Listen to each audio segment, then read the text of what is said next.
Bonjour à tous, bienvenue sur la chaîne ATS. Aujourd'hui, présentation d'un ensemble couteau, étui et pochette. La pochette, je vais la ranger, on en parlera tout à l'heure.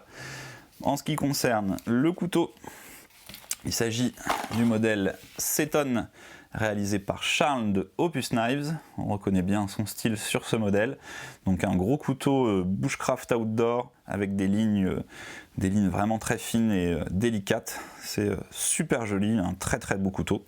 Belle finition de lame stonewash et les petites plaquettes avec les intercalaires en G10 blanc. C'est vraiment très beau. Pour un beau couteau, il nous faut un bel étui. Donc ici on retrouve un classique hybride Kydex cuir, donc Kydex à l'intérieur, cuir à l'extérieur. Kydex noir, le cuir lui il a été teinté couleur noyer pour rappeler un petit peu la couleur des plaquettes, et le reste donc est noir.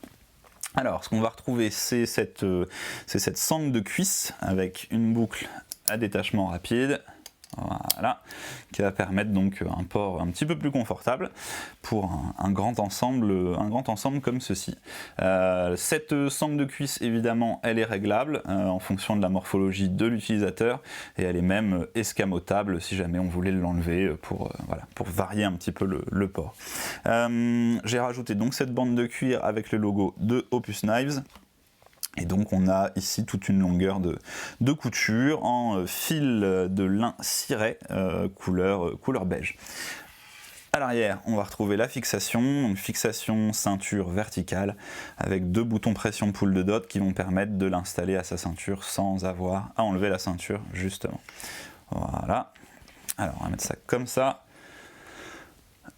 La petite pochette dont je parlais au début de la vidéo, elle va venir s'installer comme ceci. Donc l'idée derrière cette pochette, c'était d'avoir quelque chose qui soit à la fois quelque chose qui soit démontable et qu'on puisse donc porter à la ceinture. C'est pour ça qu'il y a ces petites fixations ici, et quelque chose qu'on puisse donc rajouter à l'étui selon le besoin, selon l'utilisation.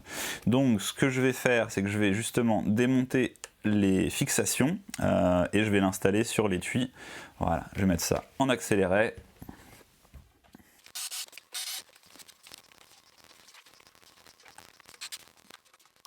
A few moments later. Ok, mais revoilà, après l'installation donc de la pochette, ça m'a pris, je sais pas, à peu près 2-3 minutes maximum. C'est pas très compliqué, en fait on a simplement 4 vis, 4 contre-vis et 4 gros joints comme ça à installer pour que ça ne bouge pas. Alors, donc on a un ensemble qui est un petit peu différent maintenant avec cette pochette.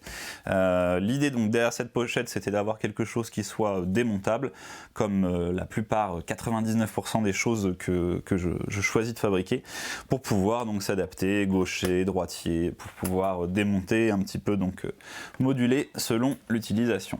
Alors à l'intérieur, on va retrouver une petite boîte comme ceci. Voilà. Qui va permettre donc de mettre type Tinderbox, qui va permettre de mettre de l'amadou, du bois maya, ce type de choses.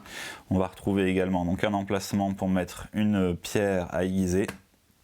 Ici c'est la DC4 de Folkniven qui est donc parfaitement adaptée par rapport à la forme de l'étui. Et on a ici également donc un petit étui pour Firesteel.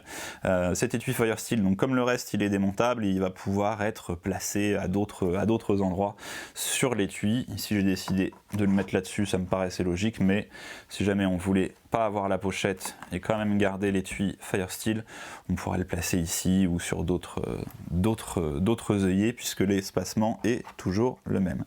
Voilà. Et voilà. Donc on a un bel ensemble typé bushcraft avec donc plein de possibilités au niveau de la configuration.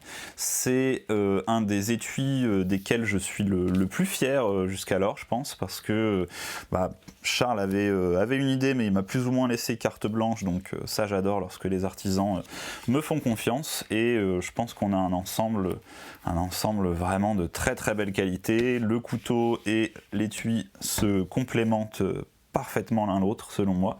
Donc voilà, cet ensemble-là va être mis en vente sur le site de Opus Knives.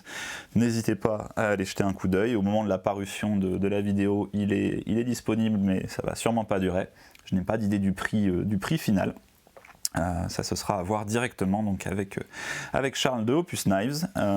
Écoutez, j'ai rien d'autre à rajouter sur cet étui. On va juste refaire un petit coup de dégainé balistique. Ça sort tout seul, hein, sans aucun souci. Et on aime beaucoup ce bruit, forcément. Donc écoutez, je vais vous laisser. Je vous invite à laisser éventuellement des commentaires sur cette vidéo. Donnez-moi vos avis, expliquez-moi un petit peu quelques axes d'amélioration qui pourraient être sympas. Et voilà, ça me fait toujours plaisir d'avoir un commentaire. N'hésitez pas à suivre la page, la mienne et celle de Charles Opus Knives. Et je vous dis à bientôt.